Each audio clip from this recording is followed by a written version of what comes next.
축구 이야기, 군대 이야기, 군대에서 축구한 이야기, 그것을 여성들이 가장 싫어한다라고 하지만 군대 이야기로 말씀을 시작하려고 합니다.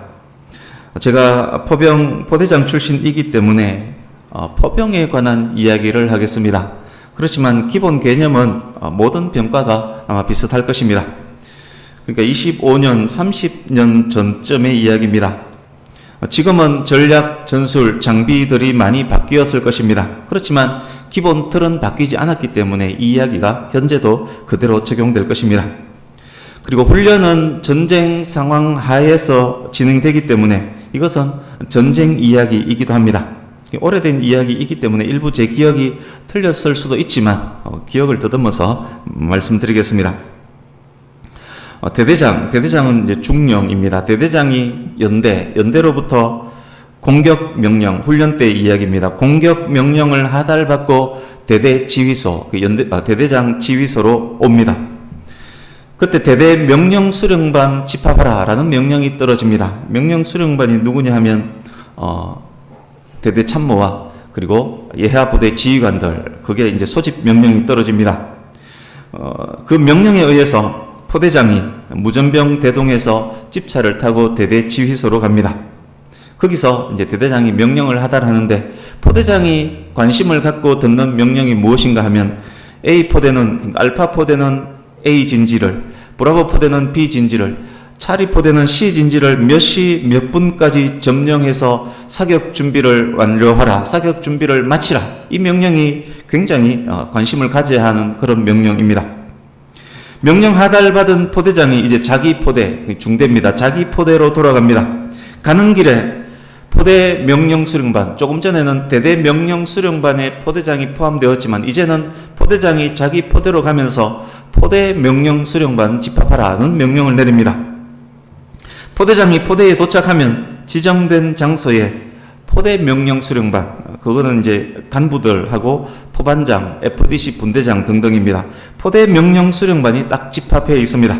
이제 그곳에서 포대장이 명령을 내립니다. 보통 이런 내용입니다. 우리 임무는 몇 시 몇 분까지 시 진지를 점령해서 사격 준비를 마치는 것이다. 이동 경로는 어느 도로를 따라서 어디를 거쳐가는 그 길이다. 이동 순서는 어느 포로부터 시작해서 어느 포로 이동한다. 출발 시간 몇 시 몇 분이며 어느 지점 통과 시간 몇 시 몇 분이다. 이 어느 지점 통과 시간 몇 시 몇 분, 이 시간을 못 맞추면 많이 혼납니다. 사주경계 철저히 하라. 사주경계는 차에 타고도 이렇게 적이 있는지 없는지 확인하는 그 장면을 사주경계라고 합니다. 이동간 관적반으로부터 사격 명령이 오면 긴급 방열해서 사격에 응하라. 정찰반은 몇 시 몇 분에 집합한다. 이게 이제 명령의 내용들입니다. 조금 전에 제가 정찰반은 몇 시 몇 분에 집합한다 라고 말씀을 드렸습니다. 제가 조금 더 자세히 설명드리려고 하는 부분은 이 정찰반입니다. 포대장도 대대 정찰반에 소속되어서 대대장과 함께 대대가 점령할 진지를 이미 정찰하고 온 상태입니다. 포대장은 포대가 점령할 그 진지를 정찰반을 이끌고 가서 미리 정찰해야 합니다. 명령에 주어진 본대 출발, 그 시간까지 시간이 꽤 남았지만 그렇지만 정찰반은 먼저 소집되어서 출발합니다.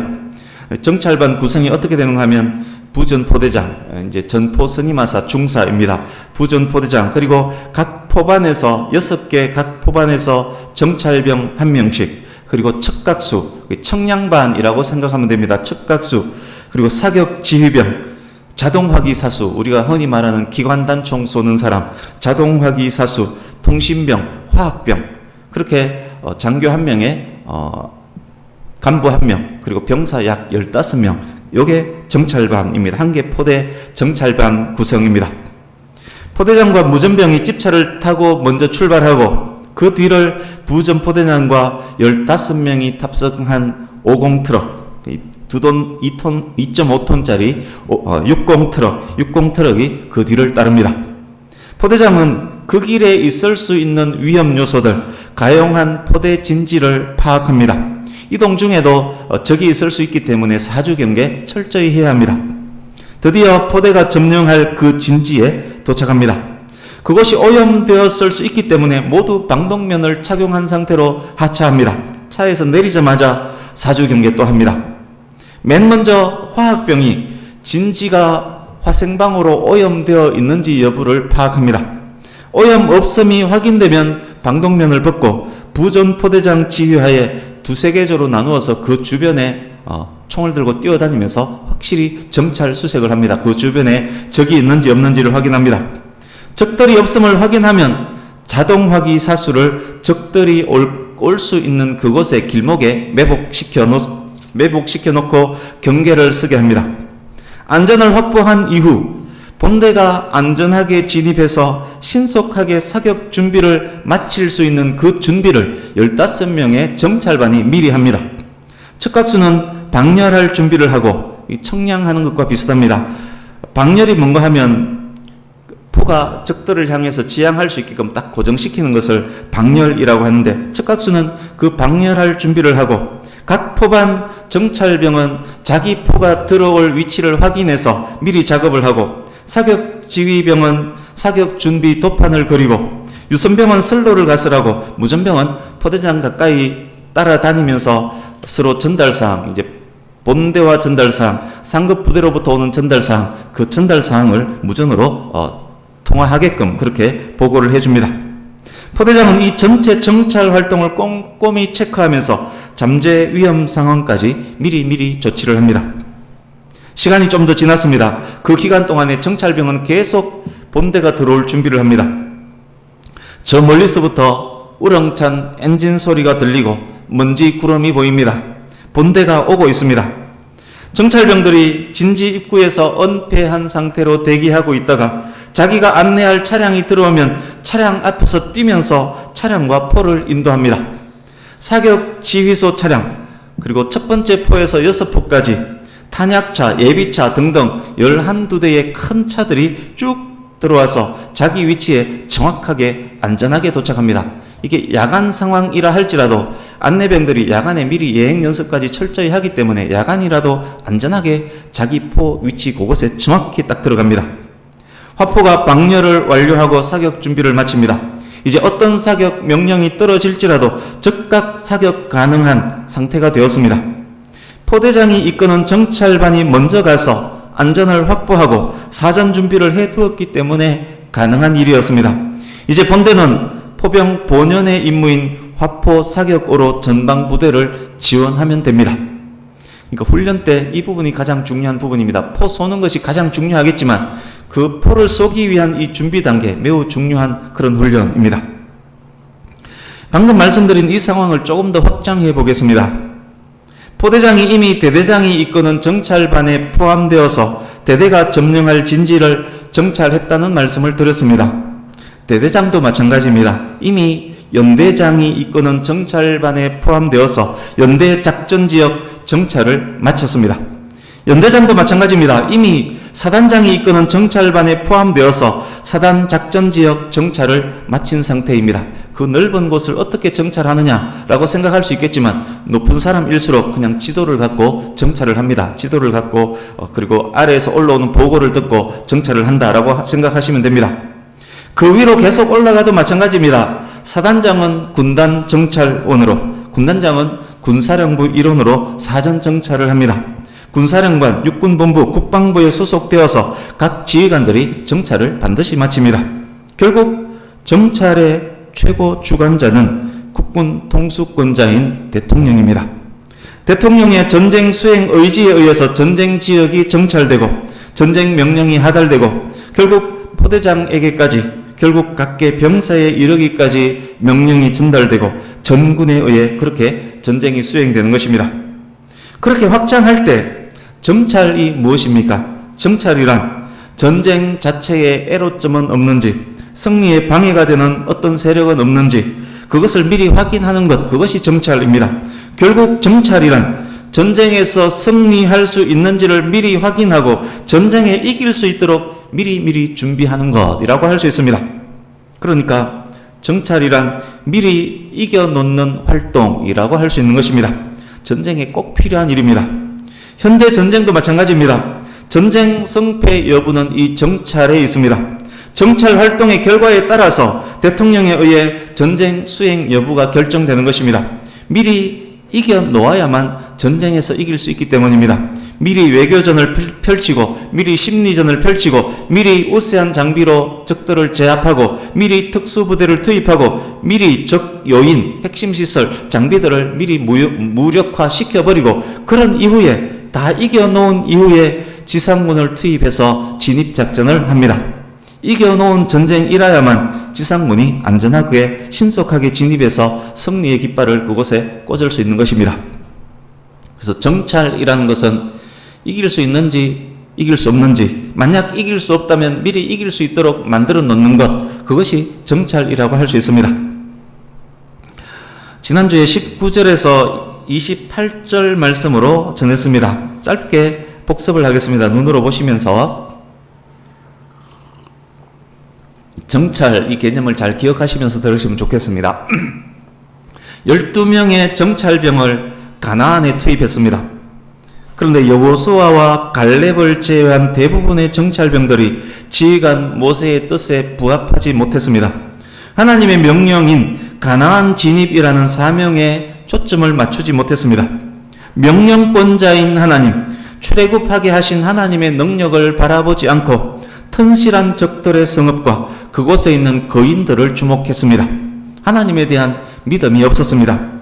백성들을 가이드해서 가나안에 안전하게 진입하도록 하는 것이 정찰병의 임무인데 임무에 실패했습니다. 실패했을 뿐만 아닙니다. 자기 생각만 주저리 늘어놓으면서 싸워야 할 군인들에게 공포감만 가득 주었습니다. 백성들은 지휘관의 말은 듣지 않고 실패한 정찰병의 소리에만 집중합니다. 두려움은 더 커졌습니다. 하나님의 백성인 자기들을 메뚜기에 비유하며 하나님을 멸시합니다. 본대가 이제 임무 수행을 거부합니다. 군복 벗고 집으로 돌아가겠다라고 합니다. 자기 지휘관을 죽이고 적이었던 애굽의 진지로 항복하고 돌아가겠다라고 합니다. 하나님을 멸시하는 반역 행위입니다.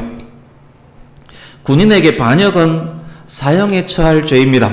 그래서 하나님께서 민수기 14장에 보시면 그래서 하나님께서 이 반역자들을 다 죽이려 하셨습니다. 모세가 백성들을 살리기 위해서 중보 기도합니다. 하나님의 이름을 위하여 이들을 살려주십시오 라고 간구합니다. 하나님께서 모세의 기도를 들으시고 반란을 사형으로 다스리지는 않으셨습니다. 그러나 죄에 대한 책임을 면할 수는 없습니다. 이스라엘의 성인, 20세 이상 성인들은 광야에서 40년을 방황하다가 모두 죽게 되는 벌을 받았습니다.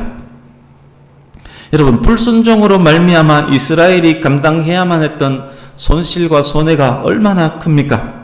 200만 명이 광야에서 40년을 살아야 했습니다. 그 인원, 그 시간, 그 물량, 계산할 수 없는 엄청난 손실입니다. 우리가 하나님의 백성일지라도 만약 우리가 불순종하면 우리에게도 이런 손실들이 올 수 있습니다. 성도의 인생에서 가장 복된 길, 가장 지름길로 가는 방법, 가장 손해가 없는 길, 그것이 무엇입니까? 그것은 순종의 길입니다. 가장 지름길, 가장 복된 길이 순종의 길임을 늘 기억하는 성도가 되어야 하겠습니다. 이제 오늘 본문으로 들어갑니다.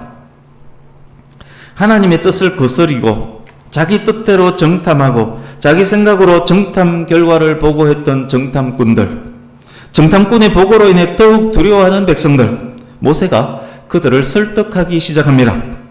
모세의 설득이 오늘 나눌 말씀 29절에서 33절입니다. 민수기에는 기록되어 있지 않는 내용입니다. 민수기 당시 모세가 행했던 설득은 반역한 당시 출애굽 1세대에게였습니다. 본문 신명기 현재 모세의 이야기를 듣고 있는 사람은 출애굽 2세대들입니다. 이 세대들에게 이 이야기를 하는 이유는 너희들은 이 말을 들으라. 너희들은 하나님을 알아라. 너희들은 1세대를 본받아서는 안 된다. 그것을 전하기 위해서입니다. 29절부터 보겠습니다. 모세가 민수기 당시 그들에게 말했습니다.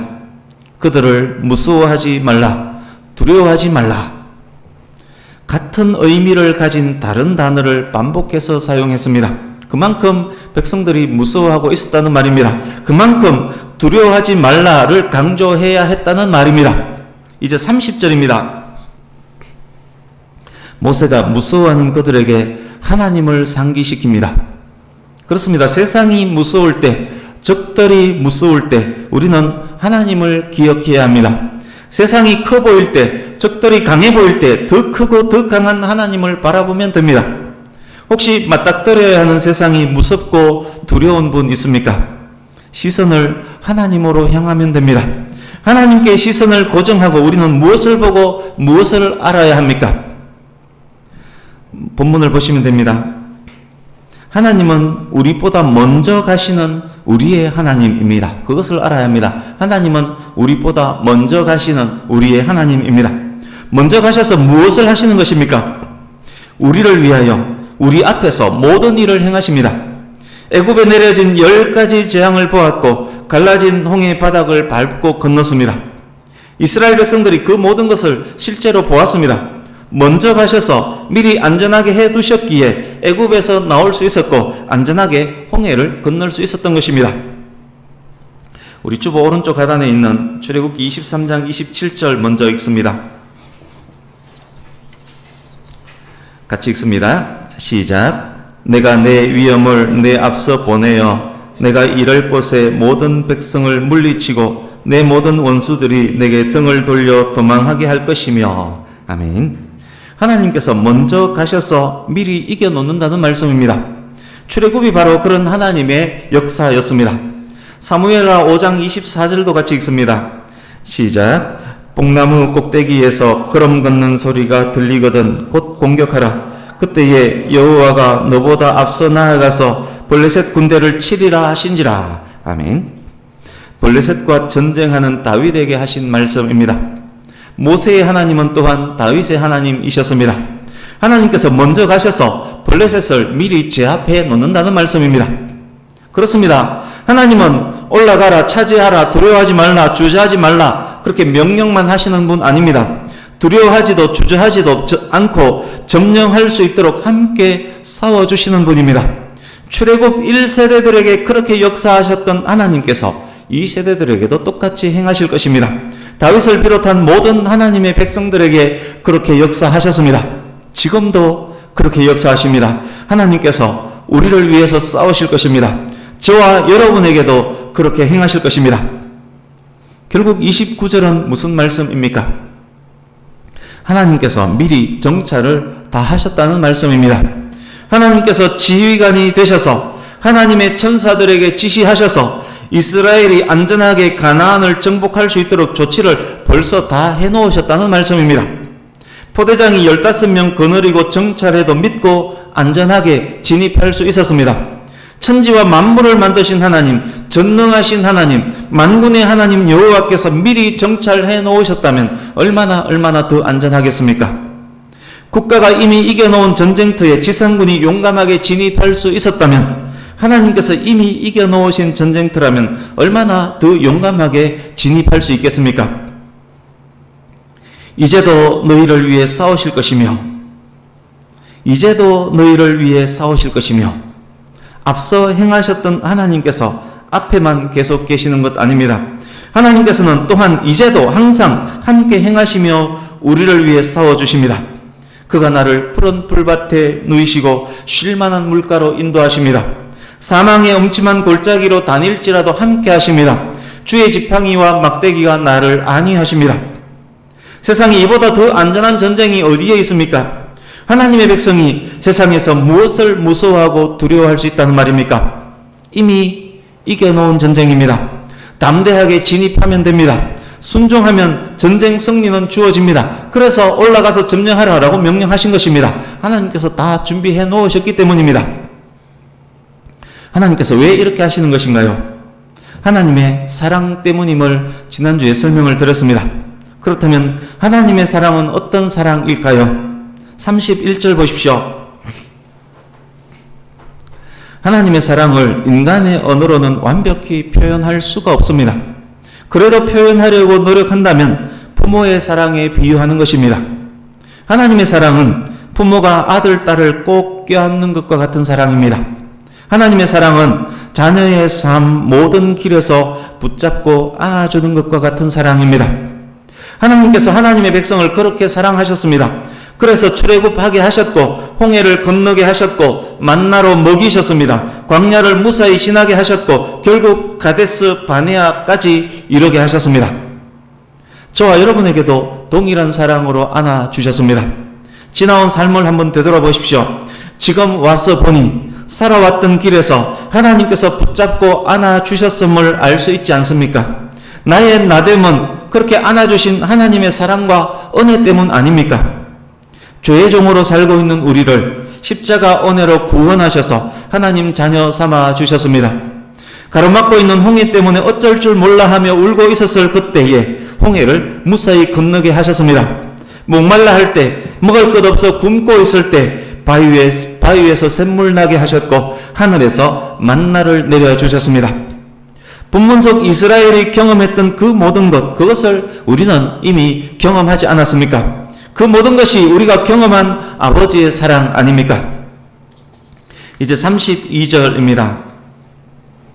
모세가 하나님의 사랑, 하나님의 인도하심, 하나님께서 먼저 행하심, 하나님께서 싸워주셨음을 설명했습니다. 하나님을 바라보게 함으로 가나안을 점령할 수 있도록 설득하고 있습니다. 모세가 그들을 설득할 수 있었을까요? 그들이 모세의 말을 들었을까요? 듣지 않았습니다. 우리가 잘 아는 내용입니다. 듣지 않았습니다. 오히려 울며 불며 원망합니다. 애굽의 종으로 되돌아가려 하고 있습니다. 하나님과 하나님의 종 모세에게 반란을 일으켰습니다. 그들이 길을 잃고 우리가 어디로 가랴 말했었던 이유 무엇인가요? 그들이 반란을 일으킨 이유가 무엇일까요? 지난주에 여러 이유에 대해서 설명드렸습니다만 32절에서는 한 문장으로 그 이유를 요약해 줍니다. 하나님 여호와를 믿지 아니하였도다. 하나님 여호와를 믿지 아니하였도다. 그들에게 믿음이 없었습니다. 그들이 하나님을 신뢰하지 않았습니다. 그들이 하나님을 몰랐습니다. 그래서 사명을 잃었고 길을 잃었습니다. 그래서 더 두려워했습니다. 그래서 그들은 아무것도 할 수가 없었습니다. 이제 세대가 바뀌었습니다. 다음 세대까지 그래서는 안 될 것입니다. 모세가 그래서 다시 한번 반복하며 강조합니다. 우리 33절 같이 읽습니다. 한 번 더 같이 읽습니다. 33절 시작. 그는 너희보다 먼저 그 길을 가시며 장막 칠 곳을 찾으시고 밤에는 불로 낮에는 구름으로 너희가 갈 길을 지시하신 자이시니라. 아멘. 33절은 29절에서 31절의 반복 요약입니다. 하나님께서 정탐꾼이 되어주셨다는 말씀입니다. 하나님께서 지금도 함께 하신다는 말씀입니다. 사랑하는 성도님 여러분, 출애굽 1세대들은 사람을 앞세워서 정탐하게 했습니다. 사람 정탐꾼들을 의지했습니다. 그래서 실패했습니다. 출애굽 2세대들은 누구를 앞세워야 할까요? 누구를 정탐꾼으로 세워야 할까요? 누구를 전적으로 의지해야 할까요? 저와 여러분은 누구를 앞세워야 합니까?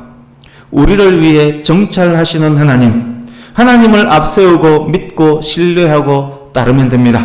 그러면 길을 잃지 않습니다. 사명도 잃지 않습니다. 세상을 두려워할 일도 없습니다. 주저주저할 일도 없습니다. 하나님께서 먼저 가셔서 길을 확인하시고 위험 요소, 방해물들을 제거해 놓으십니다. 가나안도 블레셋도 먼저 처리하십니다. 오염 여부 확인하시고 숨은 적들도 퇴치해 놓으십니다. 경계병을 미리 배치하시고 잘 진입할 수 있도록 모든 준비까지 완료해 두십니다. 그것을 우리가 안다면, 그래서 우리가 온전히 하나님을 신뢰한다면 세상이 아무리 크고 강할지라도 하나님으로 인해 강하고 담대할 수 있는 것입니다. 여호수아처럼 전진할 수 있는 것입니다. 앞서 행하신 하나님께서 함께 행하시고 뒤따르면서도 행하십니다. 세상이 무엇이 두려울 수 있다는 말입니까? 내가 여호와를 의지하는데 사람이 감히 내게 무엇을 할 수 있다는 말입니까? 이제 말씀을 마무리해 가겠습니다. 출애굽 세대들에게 함께 하신 하나님, 그것에 대한 말씀을 나누고 있는 중입니다. 하나님의 앞서 행하심에 대한 말씀도 나눴습니다. 이 모든 말씀이 저와 여러분에게도 그대로 적용됨도 설명드렸습니다. 그런데 더욱 놀랍고 감사한 일이 있습니다. 지금 나눈 말씀들이 어떤 큰 일의 모형이 되기도 한다는 것입니다. 저와 여러분에게는 모형으로서가 아니라 실제적으로 이루어진 일이라는 놀라운 사실입니다. 그것이 무엇입니까? 하나님께서 세상을 이처럼 사랑하사 독생자를 주셨습니다. 그 독생자는 창세기 3장 15절에서 약속된 여자의 후손입니다. 바로 예수 그리스도입니다. 예수 그리스도께서 세상 안으로, 율법 안으로, 인간으로 오셔서 우리가 담당해야 할 죄의 삭신 죽음을 십자가에서 대신 감당하셨습니다. 뿐만 아닙니다. 그리스도는 십자가에서 사탄과 싸우고 계셨습니다. 사탄이 가룟 유다, 바리새인, 서기관, 빌라도 등등을 이용해서 예수님을 십자가에 못 박도록 하면서 예수님의 발꿈치를 상하게 했습니다. 사탄이 내가 이겼다 생각하는 그 순간 예수님께서 사탄의 머리를 밟았습니다.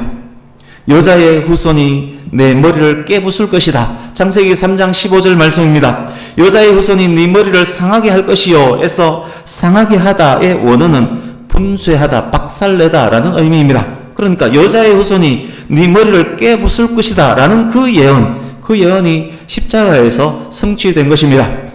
뿐만 아닙니다. 죽음을 이기고 무덤에서 부활하십니다. 승리하신 것입니다. 부활하심으로 하나님의 아들이심을 증명한 것입니다. 여러분, 예수님의 이 승리는 또한 누구의 승리입니까? 예수님을 따르는 예수님의 백성들의 승리, 예수님을 목자로 따르는 양들의 승리, 교회와 성도의 승리입니다. 저와 여러분의 승리입니다. 이것이 곧 무슨 말씀입니까? 예수님께서 앞서 행하셨다는 말씀입니다. 예수님께서 우리의 정탐꾼이 되셨다는 말씀입니다. 예수님께서 이미 이겨 놓으셨다는 말씀입니다. 성도는 누구입니까? 성도는 무엇을 하면 됩니까? 두려워 말고, 주저하지 말고 올라가서 점령하면 됩니다. 진입하면 됩니다. 예수님께서 이미 정찰을 완료하시고 경계병을 배치하시고 진입만 하면 되게끔 준비를 다 해놓으셨습니다. 성도인 우리는 오직 예수님 의지하고 가이드를 따라서 진입하기만 하면 되는 것입니다. 그리고 그곳에서 우리에게 맡겨진 사명 계속 감당하면 되는 것입니다. 우리는 예수님께서 이미 이겨놓으신 그 싸움을 싸우면 되는 것입니다. 예수님에 의해 머리가 부서져서 치명상을 입은 사탄과 영적 전쟁을 수행하기만 하면 되는 것입니다.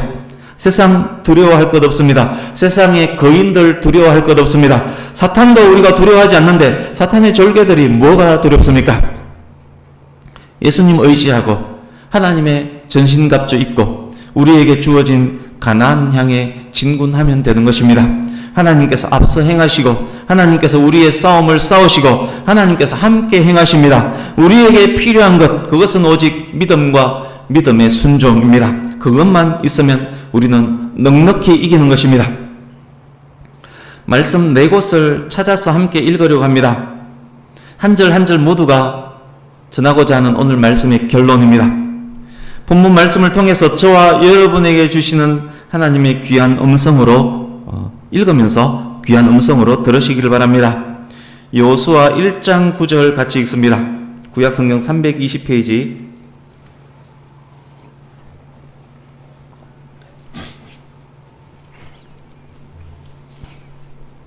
구약 320페이지 여호수아 1장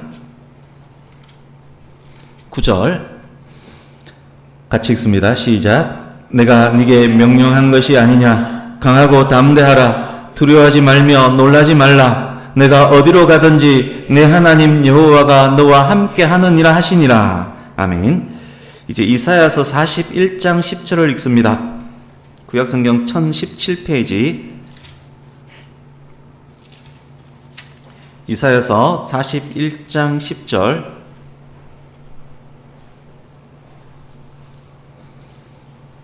이사야서 41장 10절 같이 읽습니다. 시작.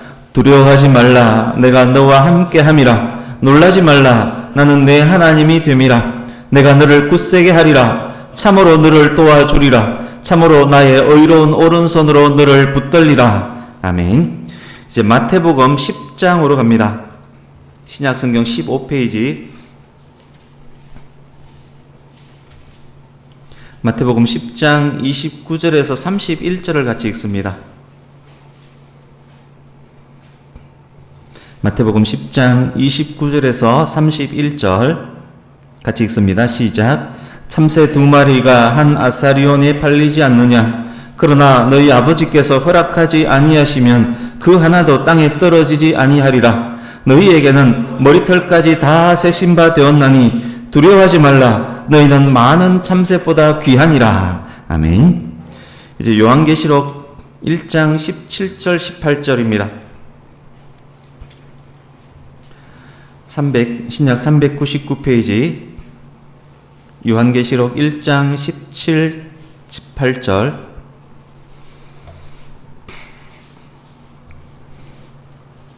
요한계시록 1장 17, 18절 같이 읽습니다. 시작. 내가 볼 때에 그의 발 앞에 엎드려져 죽은 자 같이 되매 그가 오른손을 내게 얹고 이르시되 두려워하지 말라. 나는 처음이요 마지막이니 곧 살아있는 자라. 내가 전에 죽었었노라. 볼지어다 이제 세세토록 살아있어 사망과 엄부의 열쇠를 가졌노니. 아멘. 당장 1분 후에, 당장 1초 후에 우리에게 무슨 일이 일어날지 우리는 모릅니다. 강하다, 많이 가졌다, 끄떡없다 떠들고 있지만 그토록 대책 없는 것, 1초 후의 일도 모르는 것이 우리 인생입니다. 그 인생이 세상과 세상의 거인을 두려워하는 것 당연합니다. 그렇습니다. 하나님의 인도 없이는 우리 영혼 육은 안전을 보장받을 수 없습니다.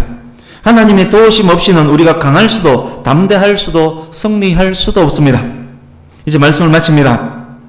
사람을 믿고 사람을 정탐꾼으로 앞세워서는 안 됩니다. 아버지 하나님을 우리의 영원한 목자, 우리의 영원한 지휘관, 우리 삶의 정탐꾼으로 앞세우고 하나님을 온전히 신뢰하며 따른다면 우리는 두려움 없이 강하고 담대하게 진군하여 승리할 수 있습니다.